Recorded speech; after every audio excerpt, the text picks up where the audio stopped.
Hi, hello, I am Dr. Suganya VDS, Mahalakshmi பல் மருத்துவமனை, Kongu main road, Tiruppur.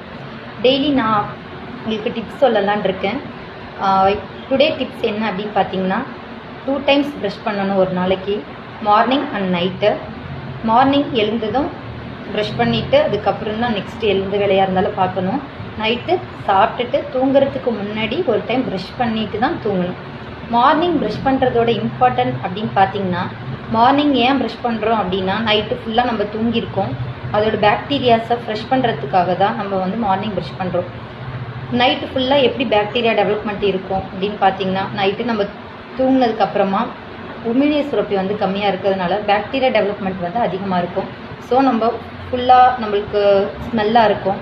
So morning நம்ம brush பண்ணும்போது ஃப்ரெஷ்னஸை feel பண்ணுவோம். இது ஒன். பட் நைட்டு ப்ரஷ் பண்ணுறதோட இம்பார்ட்டன்ட் அப்படின்னு பார்த்தீங்கன்னா, மார்னிங் ஃபுல்லாக நம்ம சாப்பிட்ட சாப்பாடு எல்லா பல்லு இடுக்குலையும் ஈரலையும் இருக்கிறதுனால ஈறு பிரச்சனை வரும், பல் சொத்தை பற்கள் உருவாவது, இது எல்லாமே தடுக்கிறதுக்கு முக்கியமான காரணம் நைட்டு ப்ரஷ் பண்ணிட்டு படுத்தோம் அப்படின்னீங்கன்னா இந்த பிரச்சனையிலேருந்து நம்ம விடுபடலாம். இதை பற்றின டீட்டெயிலாக நெக்ஸ்ட் வீடியோவில் பார்க்கலாம். தேங்க்யூ.